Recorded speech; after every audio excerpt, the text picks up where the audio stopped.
Bonsoir, ici Stéphanie Marie, j'espère que vous allez bien. Pour ce live hebdo sur mon profil personnel. Écoutez, pour ceux qui arriveront en replay, n'hésitez pas à me mettre un petit hashtag replay pour voilà, me faire un petit coucou, me dire que vous êtes passé et puis également peut-être partager autour de ce sujet, que vous soyez thérapeute ou client, patient d'un thérapeute. Voilà, qu'est-ce que ça vient faire résonner chez vous cette thématique? Donc n'hésitez pas à commenter, même si vous n'êtes pas en direct. Bienvenue aux personnes qui sont là en direct. N'hésitez pas également à me faire un petit coucou et puis à me dire si le son est bon. J'espère que vous m'entendez bien.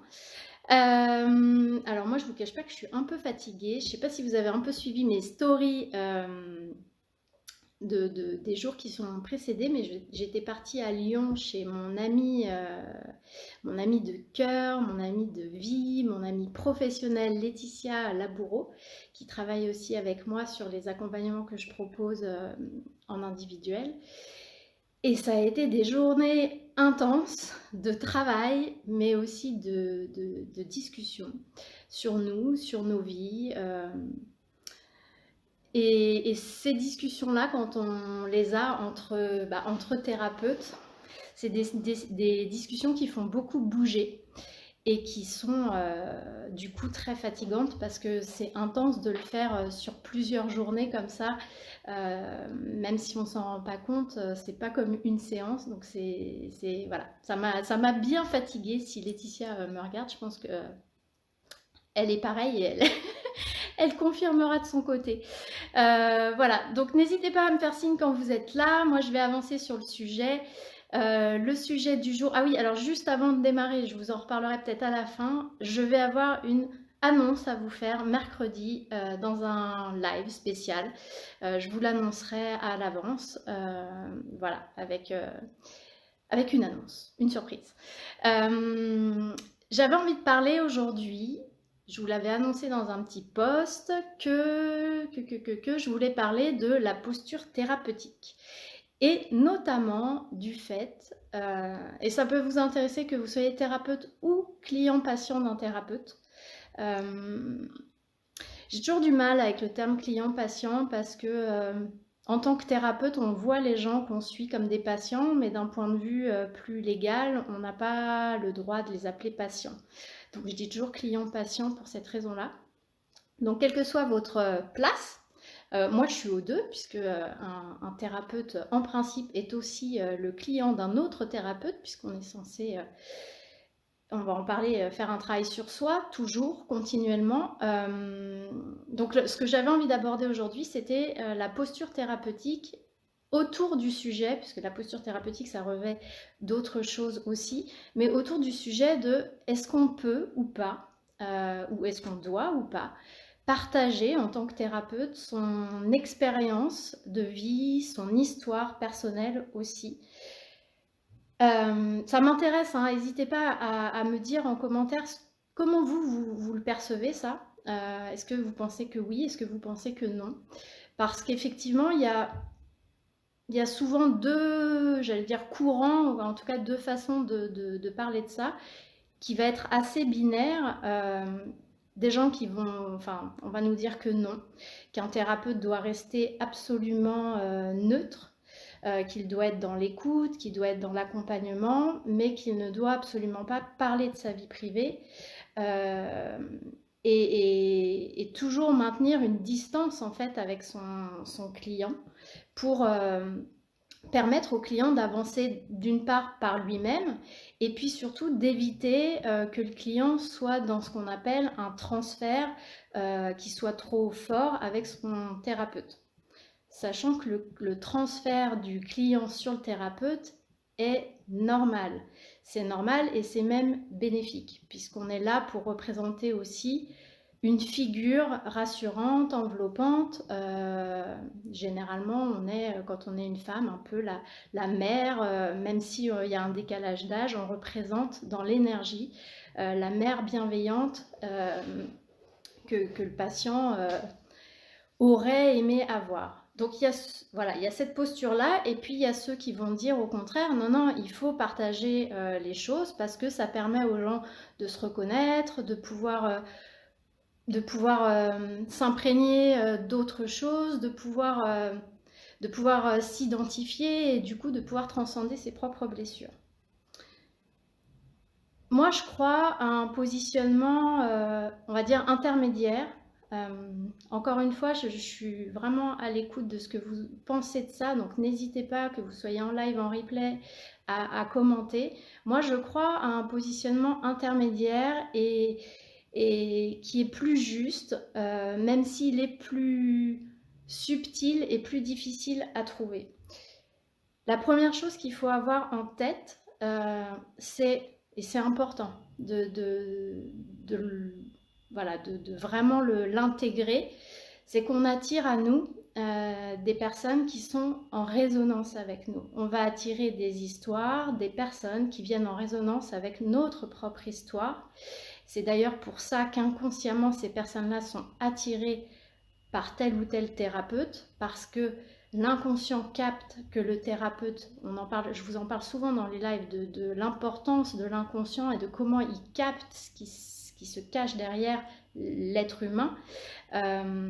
Et donc la personne va venir nous voir en fonction de ça, ce qui veut dire que il y a des blessures chez le thérapeute qui vont être en résonance avec les blessures du client et des histoires, des comportements parentaux qui vont, encore une fois, faire miroir.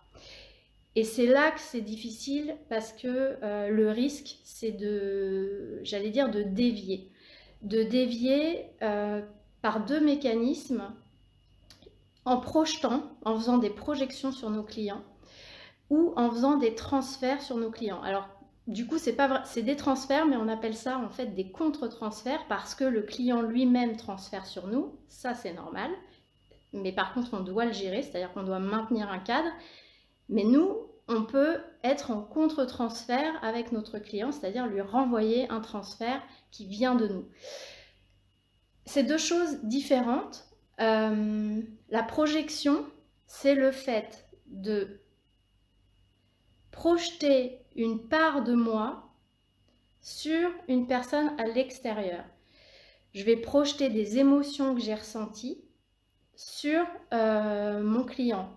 Si par exemple j'ai été un enfant qui n'a pas été entendu, écouté par ses parents, quand mon client va me parler de son histoire, je vais avoir une tendance, si je ne suis pas dans une posture juste, à projeter mon émotion d'enfant pas entendu sur mon client et du coup à avoir des échanges avec lui qui vont être influencés par ça. Alors qu'en fait, peut-être que la personne ne ressent pas du tout ce que nous, on a ressenti quand on était enfant. Mais du coup, on projette nos émotions sur lui. Le transfert ou contre-transfert, c'est un peu différent, c'est-à-dire qu'on va transférer notre histoire sur lui. Par exemple, quand il va me décrire le comportement de ses parents quand il était petit, si je fais un transfert, je vais calquer mes propres parents sur ses parents et du coup je vais l'accompagner en transférant mes parents sur ses parents, comme si sur la tête de sa maman je mettais la tête de ma maman et sur la tête de son papa je mettais la tête de mon papa, ce qui fait que du coup je vais l'accompagner à travers ma propre histoire. Et ça c'est un souci puisque notre histoire c'est notre histoire, l'histoire de nos clients c'est l'histoire de nos clients, et elles ont beau se ressembler, nos émotions ne sont pas leurs émotions et notre histoire n'est pas leur histoire. Donc, c'est vraiment important d'intégrer ces mécanismes, de comprendre que en tant que thérapeute et en tant qu'être humain en général, on fait des projections et des transferts constamment.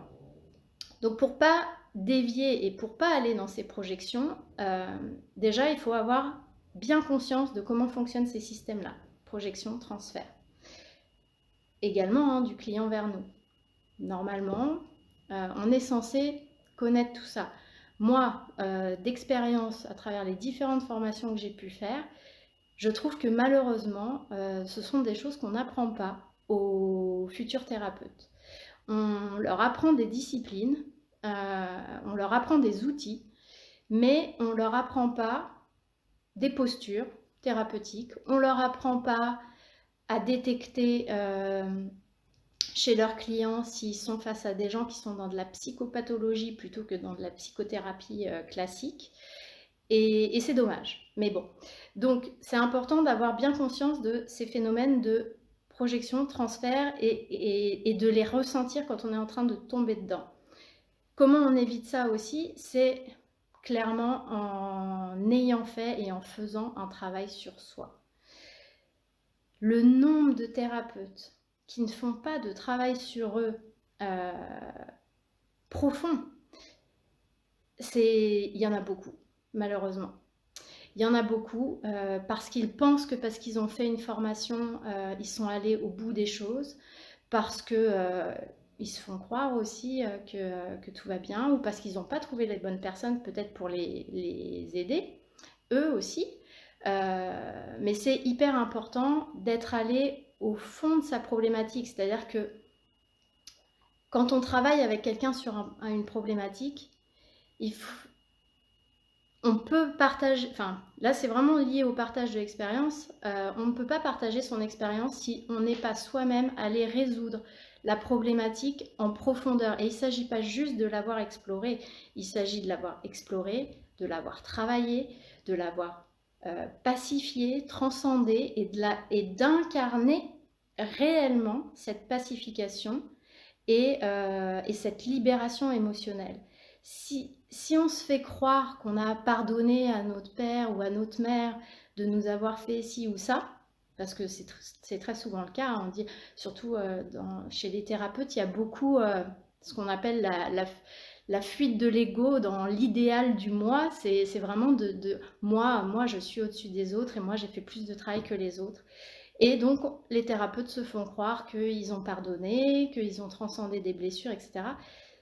Alors qu'en réalité, pas forcément. Et si ce travail-là n'est pas fait réellement, quand on partage notre expérience ou notre histoire de vie avec un client, et ben en fait, on va le partager alors que c'est pas pacifié. Donc nécessairement, on va faire des projections ou des transferts.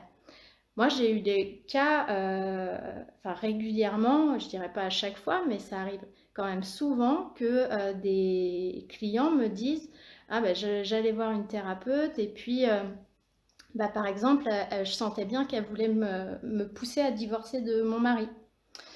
Et même le client avait senti qu'elle devait avoir des problèmes de couple et qu'en fait, elle essayait de régler ses propres problèmes de couple à travers le client. Ça peut vous paraître étonnant, mais c'est toujours dans ce phénomène de projection et de transfert, mais de faire vivre au client ce qu'on aimerait vivre soi. Moi, j'arrive pas à quitter mon mari, donc du coup, comme j'y arrive pas et que je suis dans la souffrance de ça, je vais faire en sorte que mon client, lui, il y arrive. Mais sauf qu'en fait, peut-être qu'il en a pas envie, peut-être qu'il n'y a aucune raison aussi qu'il se sépare. Et en réalité, ça parle de moi, thérapeute, moi dans ma vie personnelle, moi, Stéphanie, et ma problématique par rapport à mon conjoint, par exemple. Et puis ça va entraîner aussi des thérapeutes qui vont pouvoir, par exemple, invalider les comportements d'un manager, invalider les comportements d'un conjoint ou même porter un jugement dessus parce qu'en réalité ça fait écho chez eux et que du coup la posture est pas juste et pas à distance. Mais si on est bien ok avec ça, si on a bien conscience des phénomènes de projection de transfert, si on a bien travaillé sur soi, ces problématiques. Je ne suis pas en train de dire qu'on doit être parfait pour être thérapeute, hein, parce qu'on ne l'est pas, et le travail sur soi, c'est le travail d'une vie. Moi, j'ai envie de dire que c'est le travail de la vie. Moi, je suis toujours, je vois toujours des thérapeutes pour m'aider à dépasser des choses. Quand je vous disais que là, j'avais passé 4 jours à Lyon avec Laetitia, et que j'étais crevée, je suis crevée parce qu'on a fait un travail aussi ensemble, on a discuté, on a posé des choses qui m'ont fait travailler Et je suis en constant travail sur moi et je pense que ce sera comme ça toute la vie. Puis c'est important d'avoir aussi quelqu'un avec qui on peut discuter. Ah bah tiens, j'ai un client qui me parle de ça, je sens que pour moi c'est compliqué.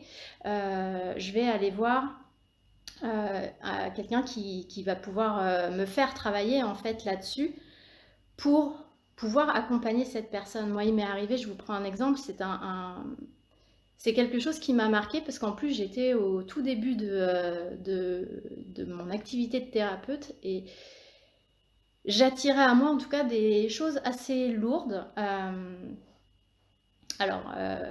J'ai le cas notamment d'un jeune homme qui venait me voir parce que il avait participé et il n'arrivait pas comment dire, à vivre avec ça. Il avait participé je trouve pas le mot, la torture c'était quelqu'un des cités et il avait participé à la torture d'un autre jeune homme. Un peu comme on a pu le voir dans certains faits divers il y a de nombreuses années. Euh, Faits divers qui étaient quand même marquants. Et donc je me suis retrouvée un jour avec un jeune homme qui est venu me voir parce qu'il avait participé à ça et qu'il n'arrivait pas à vivre avec ça. Que c'était très compliqué pour lui. Sauf qu'en fait, moi, c'était trop compliqué émotionnellement pour moi. Je pouvais pas travailler avec lui, honnêtement, hein, parce que en fait, lui, il avait besoin d'extérioriser, donc il avait besoin de me raconter tout ce qu'il avait fait, tout ce qu'ils avaient fait à ce jeune homme. Mais moi, j'étais pas capable de l'entendre. J'étais en tension intérieure, mais un truc dingue. Et puis surtout, j'étais pas en capacité de le rassurer. En fait, j'étais pas en capacité de l'envelopper là-dedans parce que pour moi, à ce moment-là, je portais un jugement, c'est-à-dire que ce qu'il avait fait était pour moi horrible. Et j'ai eu besoin d'aller travailler ça, moi, pourquoi je ressentais ça, et puis d'aller aussi voir ces parts-là de nous, ces parts qui ont des pulsions, ces parts de violence, ces parts qui peuvent faire souffrir l'autre, etc. Et tant qu'on ne va pas voir ça, tant qu'on ne va pas travailler ça, on ne peut pas accueillir ça chez nos clients. Mais en tous les cas, quand on a fait ce travail, moi je crois que, et qu'on est vraiment aligné dans notre travail intérieur sur la problématique qu'on a traversée et que traverse notre client, je pense que c'est bénéfique de pouvoir partager notre expérience de vie. Parce que ça va créer déjà une alliance, une forme de confiance entre le client et le thérapeute, parce que le client va se sentir compris par le thérapeute, va se sentir non jugé et puis va se sentir en confiance parce qu'il va se dire que cette personne a traversé ça aussi. Je pense qu'aussi on peut être une source d'inspiration par rapport à la résilience et à la possibilité d'aller chercher des ressources à l'intérieur de nous pour nos clients. Moi, parfois, oui, je partage des choses que j'ai vécues qui ont été extrêmement difficiles, qui aujourd'hui sont pacifiées. Je les partage parce que je pense que la personne qui est en face de moi, ça va lui permettre d'avancer, ça va lui permettre de voir qu'elle aussi, elle a probablement en elle les ressources pour pouvoir dépasser ça. Et souvent, les gens sont étonnés parce que quand ils nous voient gais, heureux, plutôt bien dans nos baskets, ils pensent qu'on n'a rien vécu de dramatique et finalement, ils se rendent compte que si et qu'on peut, en ayant vécu des drames, en ayant vécu des traumatismes, on peut être la personne qu'on est aujourd'hui. Donc, ce qui veut dire que cette personne, puisqu'on est tous reliés et qu'on fait tous miroir les uns des autres, cette personne, elle peut, elle aussi, aller trouver ses ressources et transcender ça. Et puis ça peut permettre aussi une forme de déculpabilisation parce qu'on a en face de nous quelqu'un qui a vécu les choses. Alors ça dépend du sujet du coup, mais du coup la personne peut se sentir moins coupable et ça peut l'aider à gérer sa culpabilité. Ça peut aussi lui permettre de développer sa capacité à pardonner parce que parfois on est bloqué dans la colère, dans la rancœur. Et avoir en face de soi quelqu'un qui a vécu la même chose et qui a pu à un moment donné pardonner, permet au client aussi de prendre conscience que lui aussi, il va peut-être être capable de le faire. Et puis de voir que le faire, ça va permettre d'ouvrir des portes. Donc vraiment, moi je pense que le partage, encore une fois, dites-moi ce que vous en pensez vous, parce que ça m'intéresse, mais moi je crois que dès lors qu'on est vraiment aligné, c'est-à-dire dans le sens où on a pacifié le sujet qui est sur la table, on peut partager. Il ne s'agit pas de rentrer dans le détail et de dire moi voilà exactement comment je l'ai géré, parce qu'on n'est pas là pour influencer notre client, on n'est pas là pour lui dire comment il doit faire, on est là pour l'accompagner à trouver ses propres ressources. Mais in fine, de lui montrer que oui, il peut dépasser ça. Donc, être attentif, moi par exemple, je vous le partage, ce qui me permet de ressentir quand je ne dois pas exprimer ou partager une histoire de vie, parce que parfois c'est sur des choses plus récentes. En fait, je sais quand je dois pas le faire en écoutant mon corps. C'est-à-dire que quand la personne me parle et que je sens que, oh là là, j'ai envie de lui partager ce que j'ai vécu, j'ai envie de lui partager, comme si ça voulait sortir, c'était comme quelque chose qui doit sortir, c'est que c'est pas bon.